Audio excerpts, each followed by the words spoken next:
You are listening to the JCN Clinic Podcast.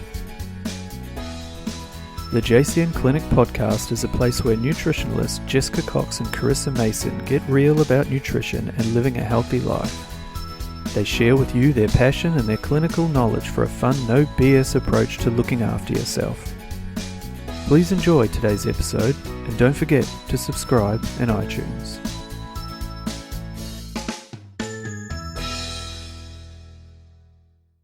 Hello and welcome to the JCN Clinic Podcast Show. I am Jessica. Carissa. Sorry guys, we were just doing that before. Internal Friday. joke. Fridays. Today we are talking about realistic timeframes for treating the core of chronic health conditions. It's quite a mouthful of a topic. Yeah, well done. A bit wordy. It's been something that Carissa and I have been talking a lot about together, and we feel like it also touches on some of the questions that you've been asking when we've put out the feelers regarding different things you'd like us to discuss, which always are more specific conditions, but I think this is a really good topic to start to dive into chronic health on a more overall arching scale. And I think just before I start, I did want to mention that we did a similar podcast. It was episode 75 with Em before she packed off and shipped out on maternity leave. Packed off. Where we did talk about complex cases, but this is going to be a little bit different today, where we want to talk about chronic health in relation to your involvement in your treatment. So to get the ball started, I thought it would make sense for us to talk about what do we mean when we say chronic health conditions, because I think it's something that Chris and I and the prackies at JCM would throw around, but it might be something that you're like, well, I don't understand what that means. Am I a chronic health condition? So Am I a chronic health condition? Is that me? Do I fall under this category? Do you want to get the ball rolling with giving Like a bit of a definition? an overview of what you think that pertains to when we're talking about chronic health? Sure. I feel like I just said overall, like as in overalls you would wear. But it made sense, but it sounded like that. Yes.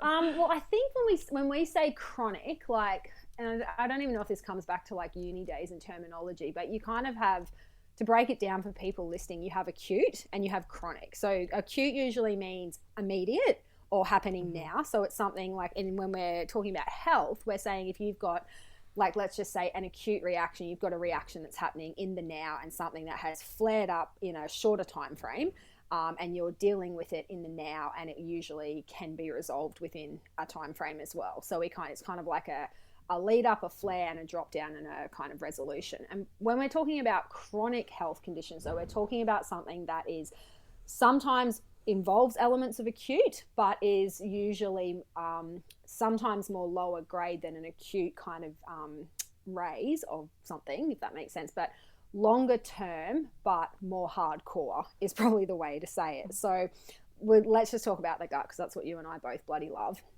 So let's just use gastritis versus ulcerative, or no, probably not ulcerative colitis. Let's use gastritis versus SIBO or something like that. Do you know what I mean? Like, when we're talking about a gastritis flare, we're talking about something that has inflamed your gut lining, usually quite quickly. So let's just use non-steroidal and anti-inflammatory drugs like your Nurofen and stuff like that, and you've been taking those, or and you've had an increased inflammatory response in your gut lining. You remove those NSAIDs, and usually within 2 to 3 weeks, that gastritis flare will go back down.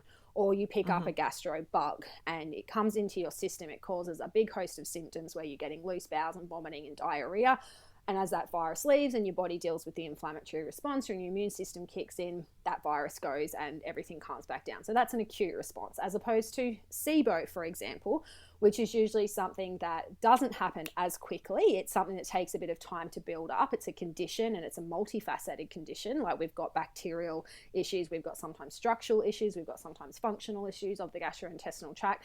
And it kind of gives rise to this presentation or this condition that becomes quite often a chronic health condition, and something that then takes time to treat, or something that someone will live with for a long period of time before they seek treatment or find the right avenue of treatment. And then it's about looking at what other areas of the body have become involved with SIBO, because I know we talk about SIBO sometimes as a primary health condition, but more often a secondary health condition.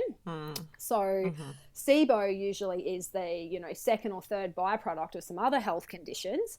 And then when we can get to the stage where we can diagnose SIBO, for example, it's usually considered by then a chronic health condition.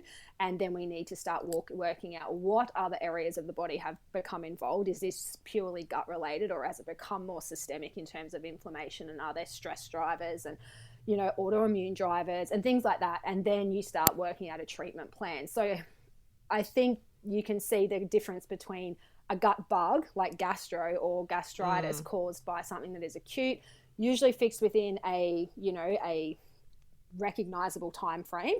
And if it's not, then you consider obviously other things, but a recognizable time frame that has a peak and then a drop and then a resolution, as opposed to something that is very long and ongoing and often involves a lot more things when it comes to looking after it. Always, yeah. That was a very good definition. Thanks, mate. I think, and yeah, what you really highlighted there is that there's multiple layers. It's multifaceted. It's often multisystemic. So there's a lot that is going on. And I think it's interesting in the context of time, like if you're dealing with like a long-going health condition or a chronic health condition, it often can be something, or most of the time it's been going on for a very long time. But sometimes we do see the sort of contradiction of this, where someone might have had a long-term, say, really basic food intolerance, and they've felt really crappy for like the last sort of 5-6 years or so.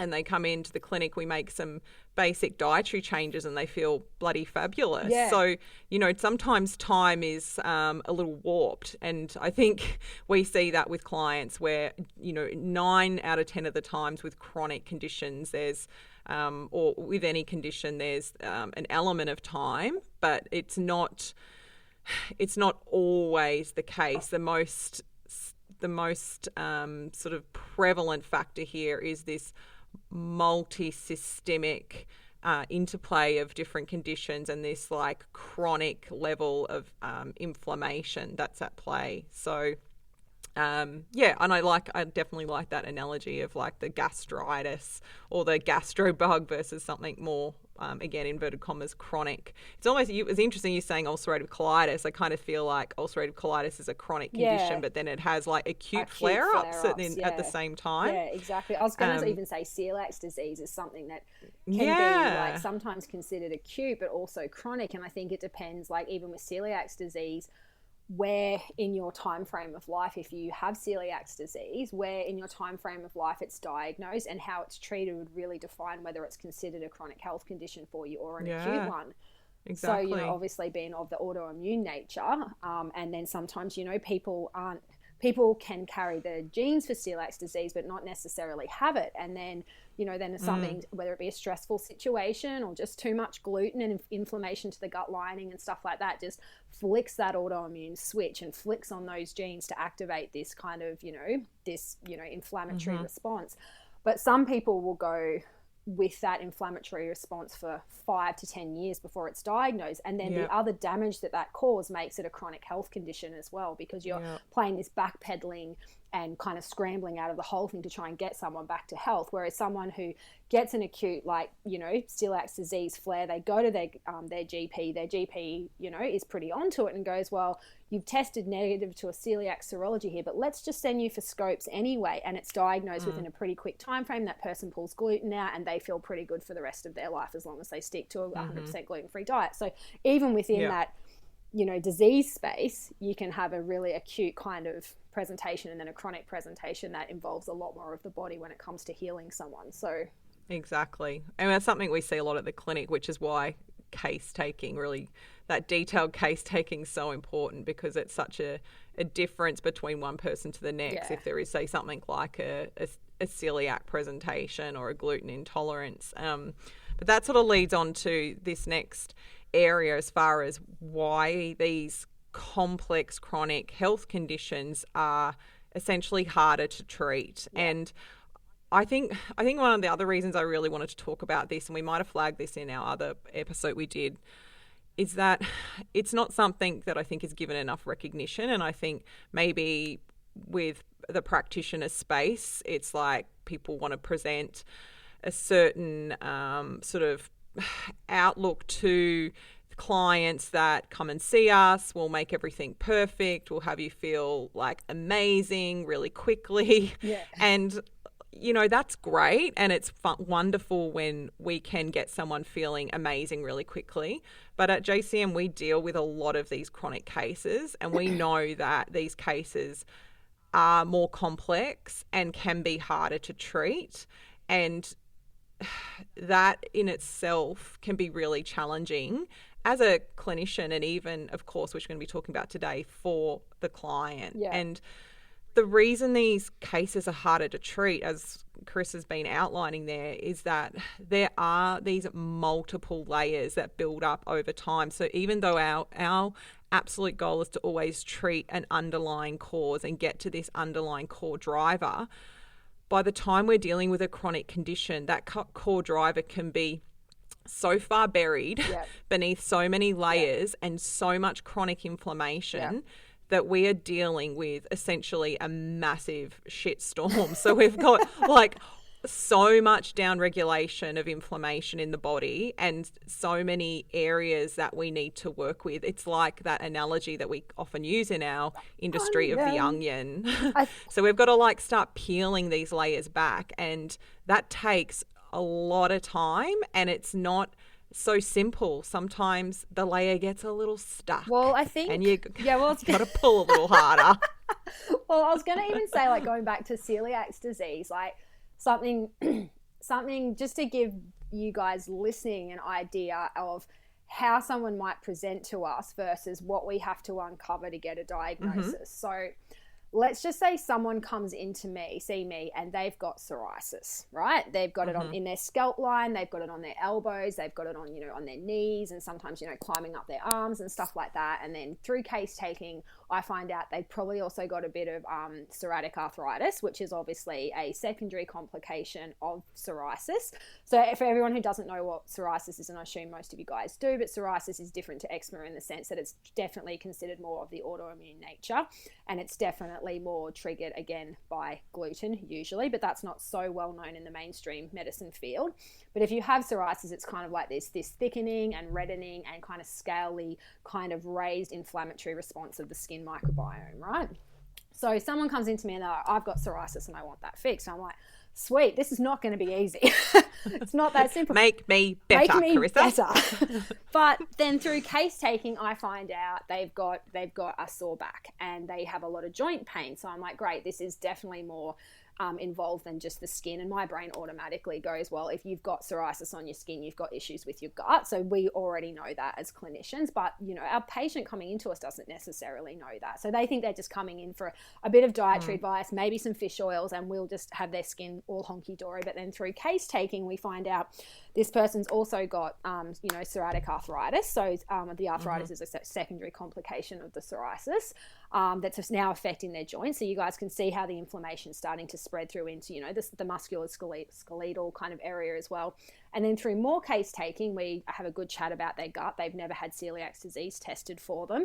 They definitely feel bloated. They get loose bowels a lot, blah, blah, blah. So you can kind of see how straight away, someone who thinks they've just got psoriasis has potentially got celiac disease or some very strong issues with gluten. Maybe not celiac disease, but for us to be able to treat the psoriasis, we need to go back to the gut and work out what's going on with the gut microbiome. How long has this been going on?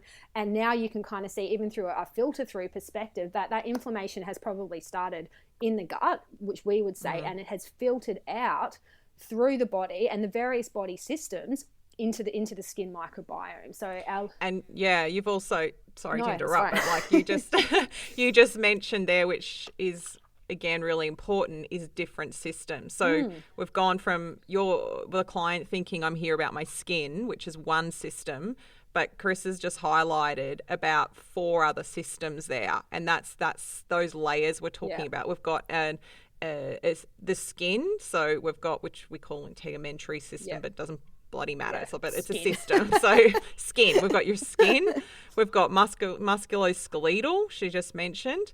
We've also got your immune system, because as she mentioned, there's potentially the gluten and autoimmunity of a condition like psoriasis or psoriatic arthritis. And then we've got the gut.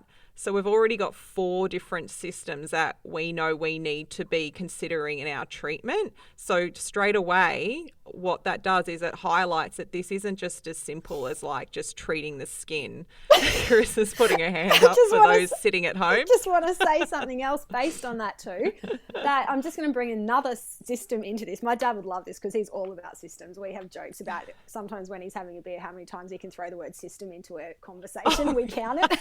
But anyway, but if you've got joint pain and body pain, you've got an upset gut, and you've got a condition of your skin that is quite confronting to see, I'm sorry, your neurological system is involved as well, because on some level this affects your mental and emotional well-being. If you're in chronic pain and you have a chronically upset gut, you are not making serotonin at the levels that you need to be making it at a gut level. You are impacted, well, not always, but people are very visual. And if you've got these, it's the same with when you deal with like skin stuff for females especially, and I know for males as well, but acne and rosacea and all of that, it's a mental game for all of us if you have something visual on your skin. So emotionally, you're affected by your health condition as well. So we've just brought another system into that from a psychological point of view. Dealing with pain every day is a total mind fuck for anyone who experiences it. Is so debilitating to deal with neurological or musculoskeletal or joint pain every damn day of your life. You've got skin stuff, you've got a visual kind of emotional, psychological thing happening there, and you've got an unhappy gut. So we've just brought the neurological system in there too. Just often there, which we'll talk about as we move along, is there, I think, more than people realise the interplay of that. Actually, that sort of highlights that next sort of related area to me, is that neural pathway sort of feedback loop that I see get just essentially stimulated and triggered with these sorts of chronic ongoing conditions.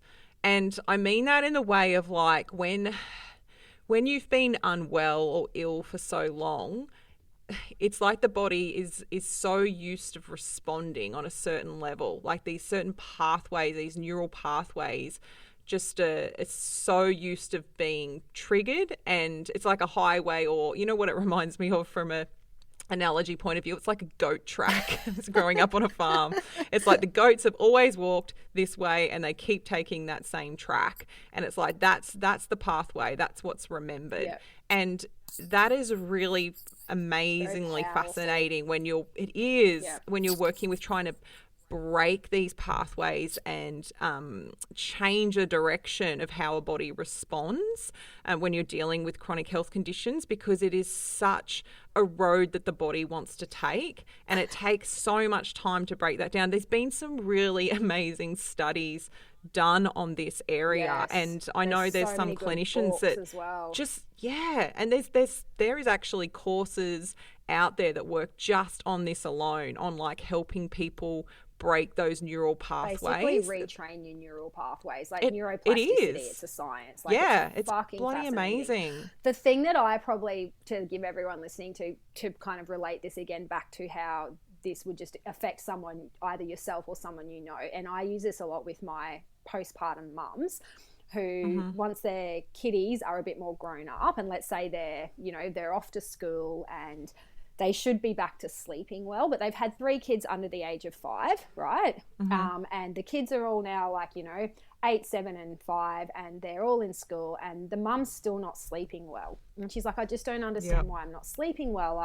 I turn my Netflix off and I do all of that. And I'm like, you have just spent the last 6 years of your life neurologically wiring yourself to be semi-awake in case your kid calls out to you in the middle of the night, or you have to get up. You don't actually know from a neurological point of view in your actual conscious mind, and I'm getting all it, but in your conscious mind, how to have a deep sleep at the moment, because you've trained yourself to do the opposite.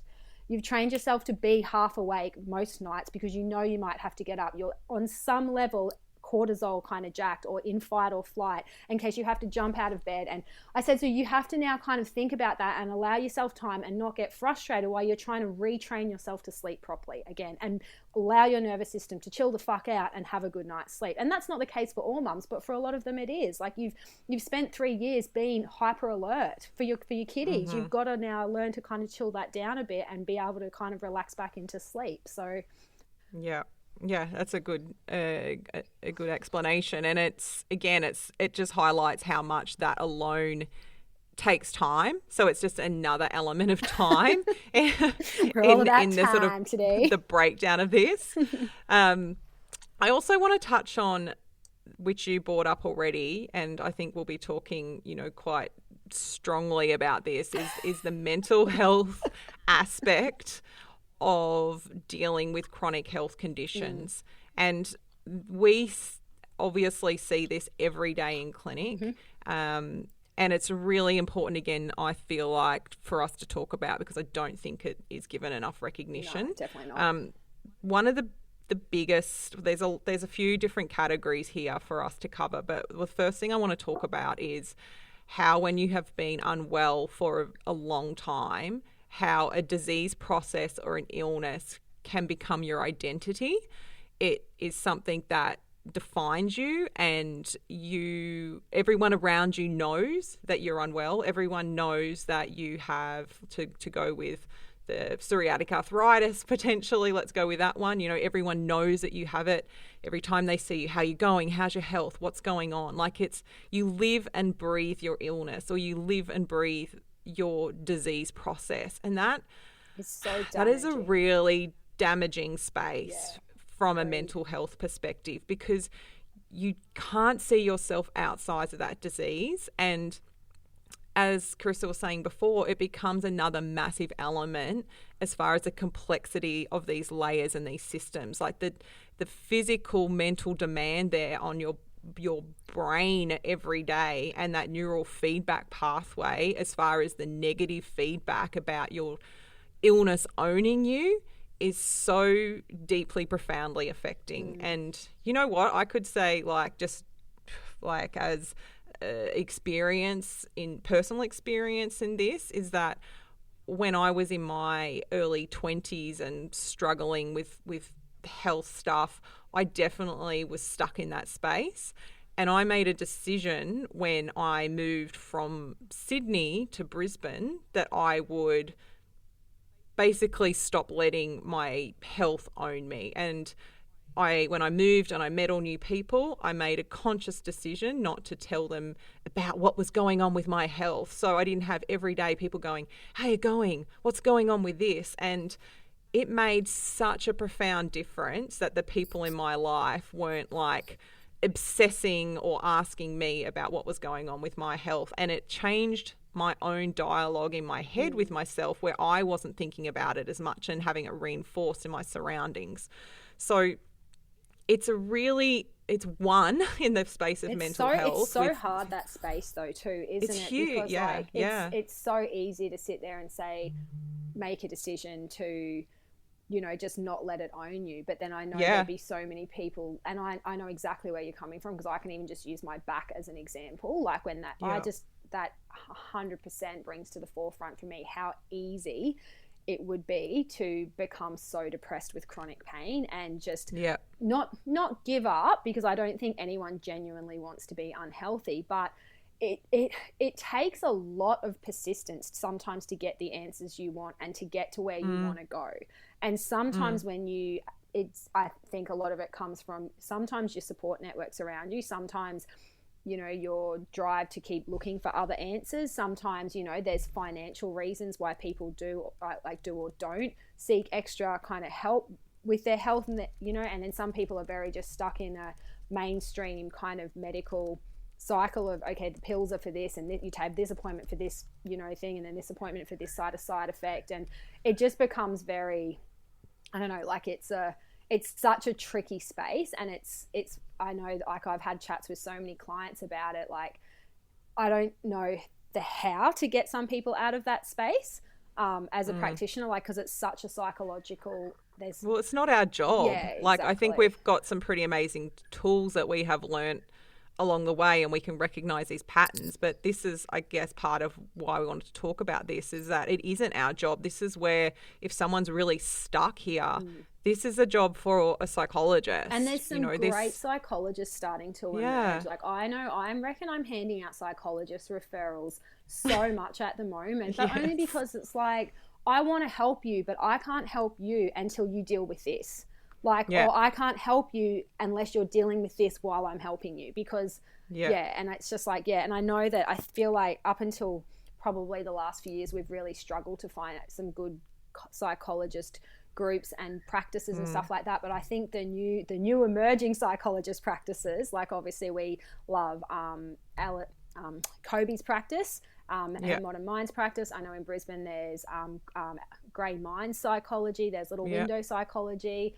Like, and I follow all of those guys on Instagram, and they all offer telehealth as well. Offer telehealth, but they are so about just, their whole philosophy is so holistic and aligned, and it's about giving constructive and useful tools to help people out of situations. And I think that's where the whole field of psychology is starting to change, and I think it's going to be a game changer for people's health as well. So, guys, I'm just hijacking my own podcast for a moment to let you know that for a short time I'm offering 10% off my cookbook Eat to JCN Clinic podcast listeners using the code JCN podcast.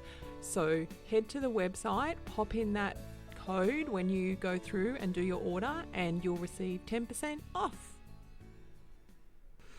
Yeah, I think, again, with chronic cases and what we see at JCN, like, often it's a conversation we're having with clients, and a frank conversation about if you don't make this step with getting this outside help, then we're just going to be stuck. We're just literally stuck hitting a wall, because you're just repeating these same patterns and these same behaviors over and over again. Like, there's only so much as a practitioner, a clinical nutritionist, that we can do, like, in this space when it comes to what is going on with your relationship with your health, and how it defines you and how it's affecting you, and how you're responding to your health. Like, there is so many innate pathways that you can set up within your own mind and your own responses, that we don't have the tools to break that down. Like, you need someone that can help you understand why you're behaving in a way, why you're responding in a way, and help you, give you the tools the way we would give you the tools to fix your gut, or to fix the psoriatic arthritis. Like, all the things we can do, and they can do that alongside that in unison, and that is so powerful. Yeah, like, if you've got chronic health, you need a team. Like, you need a good psychologist. Absolutely. If your neurological system is impacted by this, and your emotional well-being is impacted, which it 100% will be. You need a nutritionist. You need a good GP or a good practitioner if we're dealing with anything like autoimmune or gut, like a good gastro, a good endo. Like, if we're dealing with hormones, a good gynecological person. Yeah, my clients with extensive chronic health conditions that are really getting there over a lot of time have a team. Yeah. I'm one of a team. I really am. Team. And for me, for my back, I've got a team. Like, and the more I learn about what's going on there, the more people I have to get involved in my team. I've got some stuff to tell you about there. We found some things out, but anyway, I can just tell you actually. I have like a little I'll just tell everyone. It doesn't really matter. It's not super exciting, but it gives an answer. I've got like a little hemangioma, which is like a benign tumor, but actually that sits in between the vertebrae of my spine, and you know where my whole side locks up. So what their theory, and it makes sense because it makes so sense why it takes so long to get better, as opposed to someone else who normally just pulls a muscle in a gym and has a bit of a muscle spasm. They can come in and out of it pretty quickly. Like I'm out for 12 to 16 weeks, and Jess has seen me, and I'm on painkillers and all the things to try and calm this response down. But anyway, it turns out there's a little tumor in between my spine that has locked a lot of the nerves up in there. And that's why. Whoa. So that's back to even me getting my team more involved. So but like for my back, like I've got a good GP that prescribes me the pain medication that I want. I've got, not that I want, that I need. I freaking hate taking it. I've got a good nutritionist. Her name's Carissa. If anyone wants her number, I can give it out. I've got a great physio who helps, me get me back into exercising and back mobile. I've got my acupuncturist and massage person. She's been a bloody game changer, this flare that I'm currently coming out of. I'm now speaking with an integrative GP and looking at potentially going down the road of maybe some medical grade CBD oil if I have another big flare. Ooh. Because I don't love, like obviously we've chatted about the damage that all the NSAIDs and everything does to my gut and all of that. And also I'm now have to bring a spinal surgeon into my team. So and this is just for but it just highlights, even just for me, like I've got 1, 2, 3, 4. I've got a normal GP, integrative GP, physio, acupuncturist, a chiro, but I haven't seen him for a while. But I've got all these people that I trust, that I know that when things are shit, this is what I have to do. So so the team is important, guys. Yeah. Wow. That's amazing. Yeah. Yes, I need to know more about this. Anyway, that's pretty much it at the moment. But anyway, so that just kind of highlights that, it's not just one practitioner fixes all, because it's actually not possible. Exactly. Like you need to have that little army that fights for you. And sometimes it takes a while to find your army. Yeah. Because there's a lot of shit cadets. Exactly. And you know what? That, again, as far as moving to that next point that we had on our list, is the expectations in this process. Expectations on your practitioner, and then expectations on your own work that you need to do yourself. And I think you've just sort of highlighted nicely there, like, what are the expectations that you have on your practitioner? Like, it doesn't make sense to put all of your eggs in that basket if you've got like a systemic, multifaceted condition with mental health factors. Like, do you need to be widening the scope, talking with your practitioner about other people that can come in and onto your team? Also, though, what are the expectations that you have for yourself in what work you're putting into this? Because when you have that appointment with your practitioner once every fortnight or every 3 or 4 weeks, like, you've got this really important window of time where we discuss everything, we look at a treatment process, we're moving you through a treatment protocol, and we're making all these changes. But that's just an hour of our time. Outside of that, you've got all these weeks and days in between, and that's where there's an expectation realistically for us on you to do the work. It's really as simple as that. And it is simple, but we understand from working in this area that it's not so easy, because that's also where life happens, and also everything else we've been talking about as far as like your relationship with your illness or your disease process, and how you may respond in those weeks ahead, depending on, no matter what we've written down for you and sent through to you, this is what we need you to do. It's like, okay, are you going to do that? What are going to be the roadblocks, and what are your expectations for yourself within this? Because it takes two to tango. This is a relationship between you and us as your practitioner or your health team. But we can't do miracles or help you heal or progress if you don't take our hand and work with us. Yeah.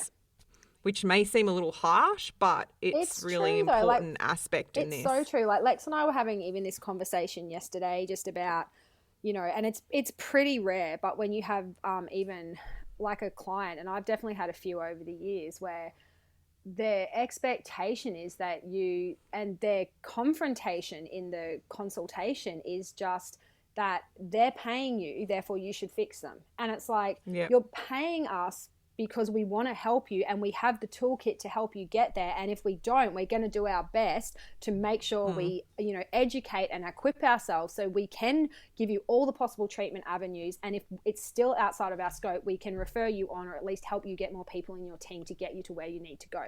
That's our job. Like we try to stay at the top of our game, but our job is not to deal with a shit attitude. And resistance. No, I'm sorry, it's not. But this is like, But you know, but it's true. Like, yeah, you don't want to do the work, and this honestly, I'm going to say 98% of our JCN clients are fucking beautiful, and they do the work. So this is not directed at anyone in particular. It's just that, you know, obviously, like I've been in practice now for 8 years. You've been in practice for what, like 15? About I don't 15 know. or something like that. You have your people that walk in the door and they're confrontational and their attitude is not amazing, and they sit down with you and it's like this whole like, well, you just need to fix me kind of thing. And it's like, no, mate, I didn't get you here and I'm going to do my best to get you out of this, but you've got to meet me halfway. And it's like, I can give you the tools, but you have to go and do the work. And it's the same with my back. Like I see Sian probably, like when it was acute, my acupuncturist / massage, I'll see her once a week when my back is acute, and it's expensive. And I see Gary and I see my GP and all of that, but they give me shit to do between the, you know, 1 to 2 weeks that I'm seeing them. If I don't do that and I'm not getting better, that's not their fault. Like, do you know what I mean? Like, and I know sometimes I'll go into Gary's office and he'll be like, Chris, have you done your exercises every day? I'm like, to be honest, Gaz, maybe 5 out of 7 days. He's like, cool, that's all right. How are you feeling? I'm like, well, this has improved, this could be better. He's like, cool, all right, well, I really need you to stick to this. And I'm like, yep, 100%. Do you know what I mean? And it's just like that. I'm accountable for the fact that I haven't 100% done what he's asked me to do every day. Some weeks I'm fabulous, some weeks I'm not. Sian's like, have you taken all your herbs I've given you? Nah. These 8 little balls 3 times a day. I'm lucky if I get them in once. But I've done the breathing exercises that you asked me to do, and I've done the diaphragmatic release things that you've asked me to do, and I'm making sure I get up every time in between clients and go and stretch my back out on my yoga mat. But, you know, so it's kind of like, but even as practitioners, we're understanding as well with our clients, right? Like if our clients come in and they're like, you've given them a couple of things to do with their diet and their lifestyle, and they come back in and they're like, I've done 6 out of 7 of them, Carissa, but this happened and this happened and this happened. We're not assholes. We're like, so fine, mate. What happened and what can we change to make this easier for you? Or come back and, Carissa, I hate the FODMAP diet, but I'm willing to give it a go, but you just need to help me with this and this. Or I'm so busy, I don't have time to food prep, but I am going to give this a crack. Cool. Let's find you a meal order service in your area, in your town, that we can take 50% of the pressure off you. You know, so like if you're willing to work with us, we're not cutthroat. We'll 100% work with you.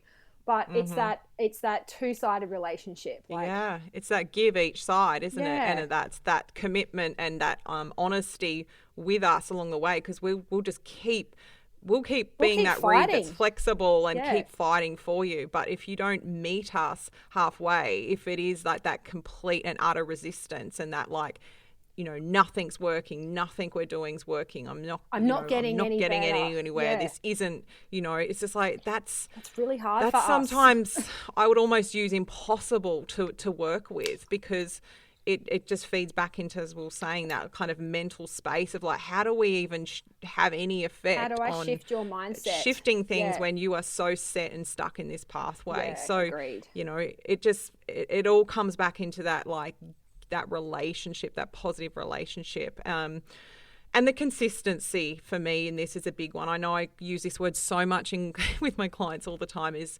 consistency. Like, I get that when we're working with long-standing health issues that we're dealing with, working together over sometimes years, and within years, life happens, events happen. And I know that, like, every now and again, you're going to go out with your mates or whatever it is, or have some drinks. Like, I totally get it. That's fine. But there's also an element of consistency that we need from you. And I just see when there isn't that consistency, it's like this kind of cat chasing its tail where you're not getting anywhere. You're going round and round in circles because you're not keeping things consistent. So it's like feel a little bit better, flare up because you're kind of dropping the ball as such and going down this rabbit hole for 2 or 3 weeks, and everything gets inflamed, and then you come back and we tidy it up for a few weeks, and then you go back. So it's up and down, but we're not getting anywhere. And then you get frustrated because you're like, this isn't working. It's like, well, it would work if you were consistent, but you're not.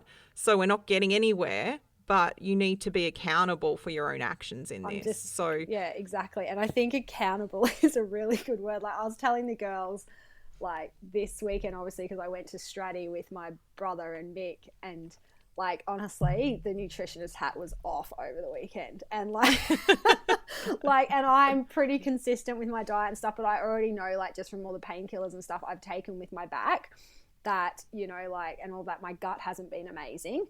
But I went to Stratty this weekend. Gluten was on the cards. Dairy was on the cards. I drank beer. I drank vodka. Like, I had an amazing 3 days, but I have suffered all week. And I can't blame anyone for that except for myself. And and that is so fine. But I think there needs to be that element of accountability where you can't walk around and be angry and frustrated. Like, I'm not blaming my back for my gut being a mess this week and this chronic health condition that I'm dealing with my back. I'm blaming myself. Or your health team. Or my health team. My gut is not happy and I feel shit this week because I ate gluten on the weekend. I drank beer and I ate probably my body weight in blue cheese. Like... and so I'm not angry that my back's felt great this week after a weekend of camping and lying on a crappy mattress, but that's the thing, like, it's like you really need to put it into the context too, like, is this something that you've done, or is it about consistency or accountability as well? So I think that's exactly like what you were saying, where the emotional aspect comes in, and sometimes working with that. Exactly. Yeah. So, look, I think... Pretty heated podcast. Pretty heated podcast. And we know a lot of our clients listen to the podcast, and, you guys know those clients of us, which are many, who have chronic health conditions. They know they are putting in the work and working with us. Like, this is not about your journey. Some of this is, of course, like probably some of the sort of earlier points we're talking to in regards to the time frame and understanding why it's so complex and why it takes time and these neural pathways.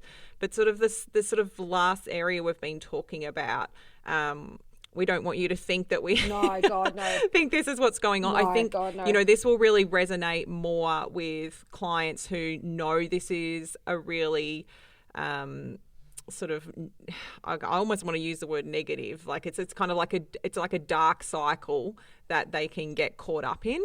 And whether you're a client or not a client, that's why we want to talk about it, because it isn't given enough recognition. Yeah, it's probably more like, I think the reason we want to talk about this podcast is more that, it's more the expectation, I think, of how quickly people can be, in air quotes, but fixed, as opposed to what the work you're actually going to need to do will entail, sort of thing. And like I said, like 99% of our clients at the clinic, this is not you. Like, you guys are doing the fucking work. Trust me, we know. Yeah. And I've got clients that I've had for, years, like I know you have as well, Jess, that they do the work. They do the work better than I do the work. And that's what I mean. And they do. And but anyway, it's just too that I definitely know, like, I've over the years, and it's just, I think too, it's the more complicated sometimes people that we attract, that there's a little bit of an expectation sometimes. And it's like, well, and I definitely know, like at the skin clinic that I worked at, I've had probably like 1 or 2 people there that I think just didn't know what the nutrition process involved. And it's just, you kind of met with this confrontation as to, well, like, they don't even book a follow-up appointment. And it's not that it's too hard. It's just like, well, you can't just give me a magic pill and fix me. So so exactly. Well, what's the point? And I'm like, well, it's not about that. Well, if this has raised any issues for you or any questions, please reach out to us. And also, if you are interested in seeking advice outside of a clinical nutritionist, particularly in regards to the mental health space, psychologists, like, again, just reach out to us. We've got a really good list of sort of referral networks. But hopefully this has been a helpful podcast. We'd love you to share the podcast in your socials. We love hearing from you. Any feedback is fabulous, as long as it's nice. Don't give us shit feedback. We don't like shit feedback. Not at all. Not at all. But otherwise, I think that's it. Did you have anything to add before we finish? No, I think we've summed it up. I hope we haven't, like Jess said, we're not trying to offend anyone. We just want people to understand that there's a lot that goes into chronic health conditions and treating them. And I think, and if you're willing to do the work, so are we. Like, end of the day, like, we want you to get better. We don't really want to see you beyond expected time frame, if there is one. But yeah, it's really highlighting that this is a multifaceted pathway with a lot of time, and the importance of having that health team and that right mental space. Like, when that all comes together, it is truly amazing, and you get places. But even when you are getting places, that still takes time. Yeah. So it's understanding all of the complexities. I actually say to some of my clients now, when I have my initials with them, and they definitely consider like chronic health cases, like there's a lot going on. I'm just like, prepare that we're going to get to know each other very well. Like, I'm like, because this is going to be a couple of years, and they just laugh and they're just like, nope, that's fine, I'm in. Yeah. Do you know what I mean? And I think now I just kind of establish it from the get-go. I'm like, we're going to get to know each other really well, mate. Like, we've got a lot of shit to get through.